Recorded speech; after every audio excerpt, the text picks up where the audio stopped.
The odds were against us. The averages were fatalistic. The chances were next to nothing. But this is a story of healing, one that proves that you are not a number and you can overcome anything. Not long ago, I received a message that my father had a cardiac arrest. I was in Australia and he was in Portland, 13,000 kilometers away. The next flight wasn't until the next morning. And of course I cried, I was scared, I felt helpless in this situation, I was so far away. I went and I hugged my husband, Sean, and in that moment I realized my father's spirit needed my love. It needed my strength in his time of need. So I went to my healing room where I meditated and balanced my mind, body, and soul. I focused on loving energy. Now, granted, I did cry while I did this, but eventually the crying stopped, and my heart grew stronger and more centered.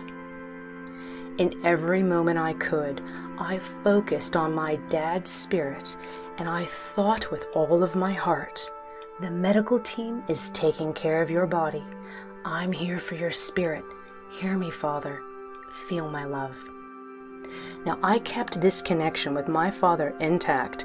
I wanted him to feel the strength of my love for him wherever he was, whether to remind him that he is loved or to remind him of who he has left behind. When I left for the U.S. the next day, my flight was delayed, and my bag was the last one that came out of the carousel. I missed my connecting flight, even though I ran to get to it. I waited in a long line until I was rebooked and ran to the gate again. People were everywhere. Children were crying. People were pushing. I was thirsty, exhausted, and tired. But I realized so were most around me, and I gave thanks wherever possible. My focus never wavered. I had to nurture the connection with my father. There was no room for frustration. I had no time for impatience. I shifted beyond all that was going on around me. I could not control the people, the planes, or the lines, but I could and would control myself and my love for my father. I had no idea what was going on in the intensive care unit, so I was not going to waste one moment of my energy on anything but love. By the time I arrived at the ICU in Portland, I had been in transit and awake for more than 24 hours, but I would not let a single bit of energy enter or leave me that wasn't about love. I walked down the hospital corridor, and as I turned the corner to enter my father's ICU room, in a moment my eyes took in everything.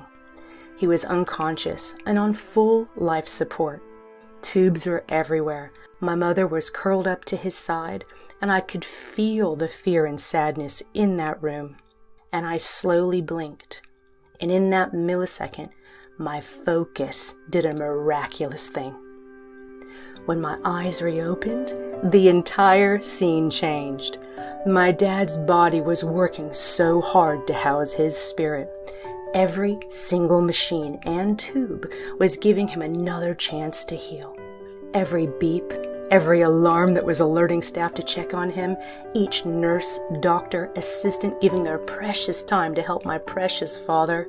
This scene went from fear, confusion, and sadness to one of love and sincere gratitude. I walked over to my father's right ear and I said to him, "I know, you know I'm here now. There are so many wonderful things helping your body heal. Let the doctors help your body, and if you choose, let me help your spirit." I kissed him, then turned my attention to my mother. I embraced her and said, "He's going to be fine. I can feel it in my heart." Now, my ego, my mind, was saying, "Are you kidding, girl? He has had 2 cardiac arrests. 9 out of 10 people don't survive a cardiac arrest, and those who do can have serious brain damage." Now, while I understood the reality and accepted all the possible outcomes, my heart remained steady and sure. My Father's love is what my Father is, and He is fine no matter what form He takes on this earth. Love persists all forms. Now, losing Him was very real, but now that I was there, physically in His presence, it was time to shine my light for not just Him, but my mother too, and everyone that would play a part in His recovery. Over the next several weeks, there were many ups and downs as my father recovered. There were lots of setbacks, upsets, and confusion. With each treatment, each act of assistance, though, my gratitude for those patient and caring people in the ICU grew and grew. I know countless passers-by of the ICU room would have heard me say to my mom and dad over and over, patience, love, gratitude. I knew we had to stay focused on that as we navigated those choppy waters together. When my dad finally opened his eyes, not expecting to see me at the foot of his hospital bed, he said, "Have I died and gone to heaven?" And it made my heart smile to hear sweet words come from his lips. The day my dad was transferred out of the ICU to a specialist cardiac unit in a nearby hospital, we celebrated, and I ensured I expressed my gratitude to all those beautiful people who helped my father along the way. While my father is going through his recovery and doing so well, he still has his rehab, but amazingly, he has no mental cognition issues, and that's thanks to the amazing sequence of people who started CPR within minutes of his cardiac arrest. My mother, well, she's blossomed and found a new strength in herself, and both of them have a renewed sense of self, of loving and respecting the process of life. And me? I said to Sean the morning I left Australia to embark on this journey, this will be the biggest test for me, to walk the walk of who I truly am during a time of fear and uncertainty. I am humbled to my core to have been thrown into such a chaotic and serious emotional upheaval, but yet had the focus, the presence, and the ability to cling to my values and to never have lost sight of who I am in the process. And to have been able to be of true service to my parents is a gift I am forever grateful for. As a quick side note for the Reiki 1, 2, and Master students I attuned in the month of October 2019, you all played a big part of my balance during that difficult time. Because I had already set the Australian attunement time before I had left, I had to set my alarm for the wee hours of the morning in Portland and then go to a quiet place, meditate, and do the ceremony. The love and balance from that ceremony process revitalized me each week. And for all my students, you didn't know it then, but each and every one of you helped me too. I would hop onto my laptop wherever possible to review your finals, answer your questions, and through hearing your own stories of healing, your excitement to blossom to help others, it continuously reminded me of how important it is to shine our lights. So thank you for shining for me.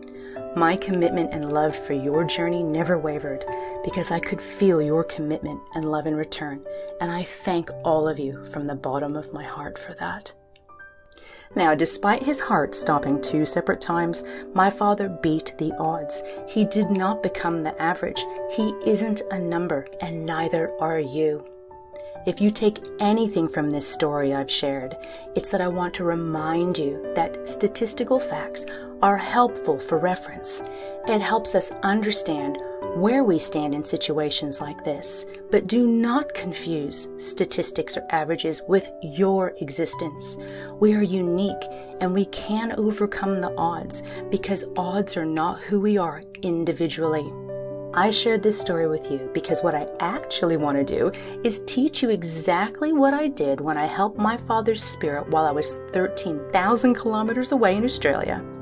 Then I want to show you what I did while I was at his bedside in the hospital to help him heal. But that will be in the next post I share with you next month, so be sure to subscribe to my blog or my YouTube channel. It's something I feel every one of you should know how to do. See you again in a few weeks' time, sweet friends. Namaste.